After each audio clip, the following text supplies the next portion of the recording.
Oi, oi, oi, pessoas! Aqui quem vos fala sou eu mesma, Isabelle Beloca. E aqui eu vou te ensinar a não ser massa de manobra.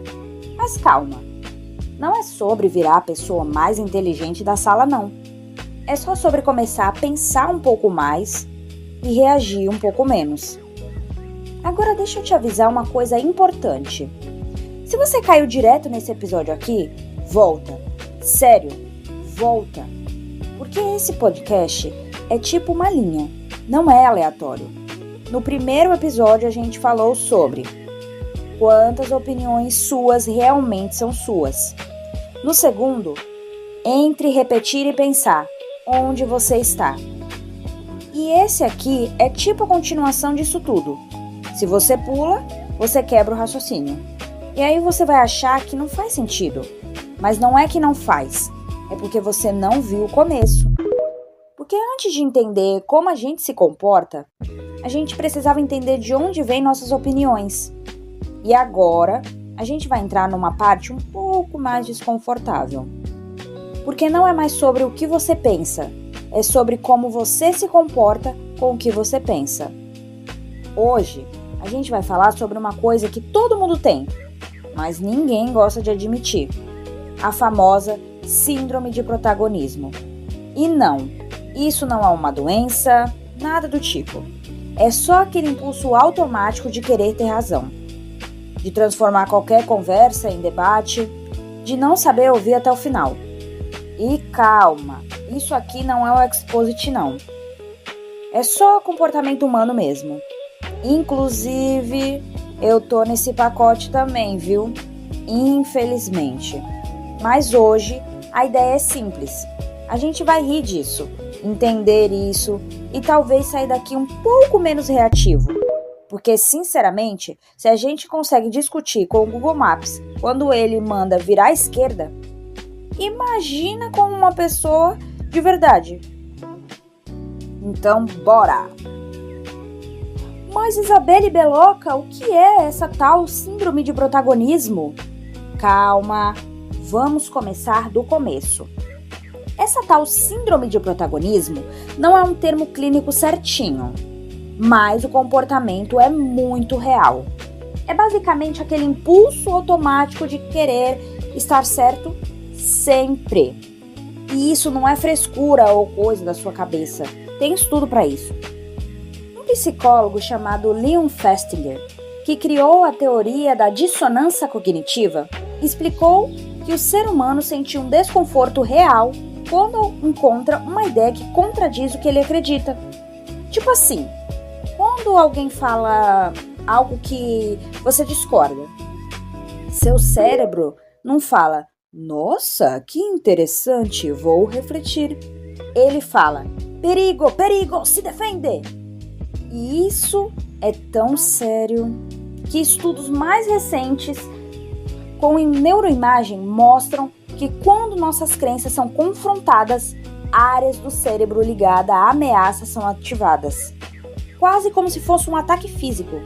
Ou seja, você não está só debatendo, você está se defendendo. Agora pensa, quantas vezes você realmente ouviu alguém até o final, sem já estar montando sua resposta? Pois é. E tem mais. Um estudo da Universidade de Stanford mostrou que quando defendemos uma opinião, ativamos áreas do cérebro ligadas à nossa identidade. Ou seja, o problema não é a opinião, é quando você vira a própria opinião. E aí qualquer discordância parece pessoal. Mesmo que seja, sei lá, sobre pizza com abacaxi. E entra outro ponto muito interessante, o chamado viés de confirmação, estudado por pesquisadores como Peter Wilson, que basicamente prova que a gente tende a buscar informações que confirmam o que já acredita. E ignora o resto, isso eu falei, gente, no primeiro episódio. Ou seja, a gente não quer a verdade, a gente quer estar certo. E tem um dado curioso. Pesquisas mostram que a maioria das pessoas acreditam ser mais racionais que a média. Agora pensa, se todo mundo acha que é mais racional que todo mundo, alguém tá errado. E provavelmente somos nós em vários momentos. E aí começa o padrão. Você interrompe, você completa a frase, você responde antes de entender. E o mais doido, a gente faz isso achando que tá arrasando. Mas na real, a gente só tá reagindo no automático. E eu falo isso com propriedade, tá? Porque eu já fui a pessoa que defendia a opinião com uma confiança absurda e depois descobria que estava completamente errada. Mas até lá, eu já tinha feito discurso, debate, argumentação. Se deixasse, só faltava abrir um PowerPoint. E no final, nem eu sabia mais o que eu estava defendendo. Então, não. Isso não é sobre ser egoísta. É sobre a gente tentar parecer que sabe o que está fazendo, quando na verdade tá todo mundo meio perdido. E agora vem uma coisa que pode incomodar um pouco. Maturidade não é idade. E às vezes, idade é só um número mesmo. Porque tem gente com 40, 50 anos que perde discussão como se tivesse 12. E não é julgamento, é observação. O filósofo Aristóteles já falava que maturidade está muito mais ligada ao hábito do que ao tempo. E hoje, a psicologia confirma isso. Estudos sobre inteligência emocional, como os do Daniel Goleman, mostram que habilidades como autocontrole, escuta e empatia são aprendidas, não vêm automaticamente com a idade. Ou seja, você pode envelhecer e continuar reagindo do mesmo jeito de sempre. E muito dessa imaturidade, entre aspas, que a gente vê, não é falta de idade, é excesso de protagonismo. É isso aqui. Responder sem pensar, levar tudo pro pessoal, querer ganhar a discussão, não conseguir dizer posso estar errado. E isso não tem nada a ver com quantos anos você tem. Tem a ver com consciência. Porque crescer de verdade é perceber quando você está reagindo no automático. É saber ouvir mesmo discordando. É saber ficar em silêncio quando necessário. É entender que nem toda conversa precisa virar debate. E eu já me vi nisso também, de defender argumento fraco com convicção absurda, tipo 2 células brigando para ver quem vira neurônio primeiro. E o pior, achando que estava certa. Mas chega uma hora que você percebe uma coisa muito importante. Vencer discussão não é maturidade. Escolher não entrar em algumas é. E tem outra. Tem gente que não quer conversar, quer ganhar. É com esse tipo de pessoa que não existe debate saudável. E tudo bem, você não precisa entrar em todas as discussões que te chamam. Às vezes, o mais inteligente não é responder, é não reagir. Porque no fim, nem toda opinião precisa de resposta, algumas precisam de maturidade. E agora é que entra a parte mais real disso tudo. Porque na teoria é lindo, mas no dia a dia é onde isso aparece de verdade. Nas conversas, nas discussões, nas reações. Então agora eu vou deixar com a Fabiolinha, para a gente entender e entrar justamente nisso. Como essa tal síndrome de protagonismo aparece na prática, sem a gente nem perceber. E eu tenho certeza que em algum momento você vai se reconhecer. E isso que a Isabelle acabou de explicar faz muito sentido. Quando a gente olha para o ambiente onde tudo isso acontece hoje, as redes sociais. Por quê? Pensa comigo, se a síndrome do protagonismo já existia como comportamento, nas redes ele ganha uma espécie de amplificador. Ali, cada pessoa tem uma câmera, um feed e a sensação permanente de que está sendo observado. E quando você vive num espaço onde tudo pode virar palco, é muito fácil começar a agir como protagonista o tempo todo. não por maldade, mas porque o ambiente incentiva isso. Esse termo, inclusive, não nasceu da psicologia. Ele se popularizou no TikTok e depois migrou para o Instagram, Twitter e YouTube. E é interessante observar isso, porque um conceito que começou como humor acabou virando um espelho social muito útil. Ele não é clínico, mas descreve bem um padrão de comportamento que já existia. Só ganhou um nome bem divertido. E por que isso acontece? Porque as redes são construídas para reforçar a sensação de centralidade. O algoritmo entrega mais do que confirma sua visão de mundo, mais do que reforça sua identidade e mais do que alimenta o ego. Quanto mais você acredita que está certo, mais conteúdo semelhante aparece. E quanto mais você posta do seu jeito de ver as coisas, mais gente te valida. É um ciclo de reforço. E isso cria um efeito psicológico muito específico. As pessoas começam a confundir a atenção com importância, opinião com verdade, interação com identidade. E o resultado é aquele comportamento que a gente vê todos os dias. Não é só querer estar certo, é agir como se discordar fosse uma ameaça pessoal. Isso não é narcisismo clínico.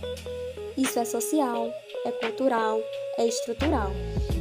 É um narcisismo de ambiente, não de diagnóstico.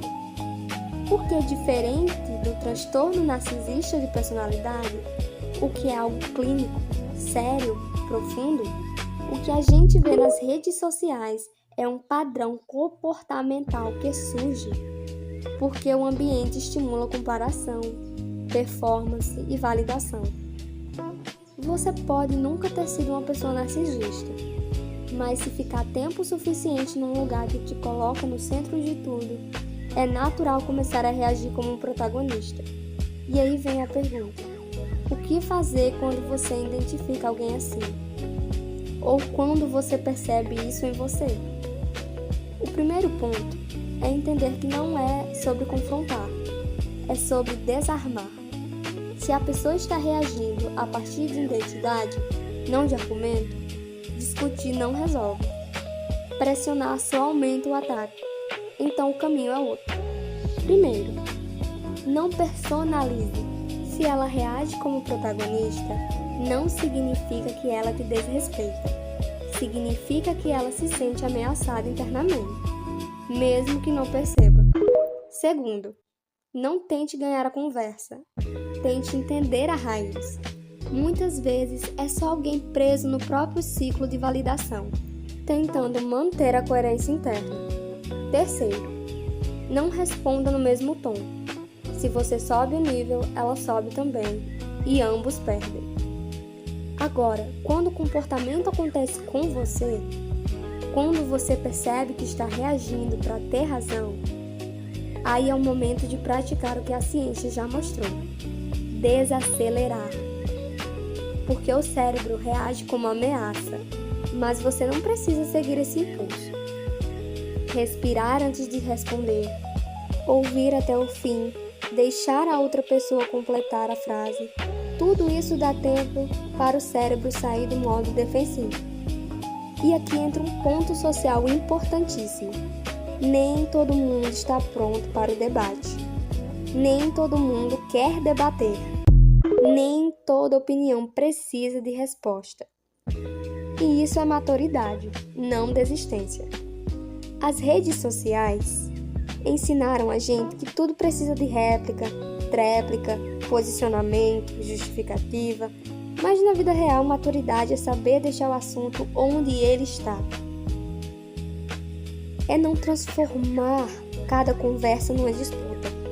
É entender que nem todo conflito exige intervenção e que às vezes a resposta mais inteligente é o silêncio. Porque se tem uma coisa que as pesquisas deixam claro, é isso: a gente não controla o comportamento do outro, a gente controla a resposta que dá ao comportamento do outro. E no fim, lidar com a síndrome do protagonista, na gente ou nos outros, passa por esse ponto simples, mas poderoso. Não reagir no impulso, não personalizar a discordância e não transformar a opinião em identidade. Porque quando a gente faz isso, a conversa deixa de ser um palco e vira um diálogo. E aí sim dá para construir alguma coisa. E pra gente fechar essa linha de raciocínio, que começou lá no primeiro episódio, quando a gente perguntou quantas opiniões realmente eram nossas, eu quero deixar uma coisa muito clara. Comportamento não nasce no vazio, ele é construído. E a síndrome do protagonismo não aparece do nada. Ela é resultado de um mundo que incentiva a gente a se afirmar o tempo todo, a responder rápido, a ter opinião sobre tudo e a se posicionar para não ficar para trás. E quando você junta isso com o cérebro que, biologicamente, se defende quando é contrariado, o resultado é esse que a gente vê. Pessoas reagindo como se cada discordância fosse um ataque pessoal. Mas a parte boa é que, se isso é construído, também pode ser desconstruído. A verdade, como eu disse anteriormente, é que a gente não tem controle sobre o comportamento dos outros, mas tem total controle sobre o tipo de pessoa que escolhe ser diante dos outros. E quando você entende isso, você sai desse papel de protagonista defensivo e entra num lugar muito mais leve, o lugar da consciência. O lugar onde você percebe que responder menos nem sempre significa saber menos. Às vezes significa saber mais. Porque nem toda opinião merece resposta, mas conversas merecem maturidade. E se tem algo que eu quero que você leve desse episódio é isso. Não é sobre ganhar debates, é sobre não perder a sua paz. Não é sobre ter razão o tempo inteiro, é sobre ter direção. E principalmente não é sobre ser protagonista. É sobre aprender a caber no mundo sem precisar ocupar tudo. Então respira, pensa, desarma e lembra. Protagonismo é humano, mas maturidade é escolha.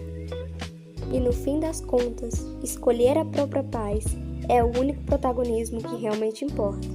Não aquele protagonismo que tenta vencer, convencer ou aparecer, mas o que nasce do respeito por si mesmo sem apagar ninguém. Porque amor próprio não é holofote, é direção. É saber onde você pisa, o que você sente e o que você não precisa mais sentir. E quando você entende isso, você para de disputar palco e começa a ocupar apenas o espaço que é seu, com gentileza, com consciência, com presença. Então, se existe um protagonismo que vale a pena, é esse, o de escolher a própria paz sem roubar a luz de ninguém. Esse foi o terceiro episódio do Nada Pode e eu te vejo na próxima.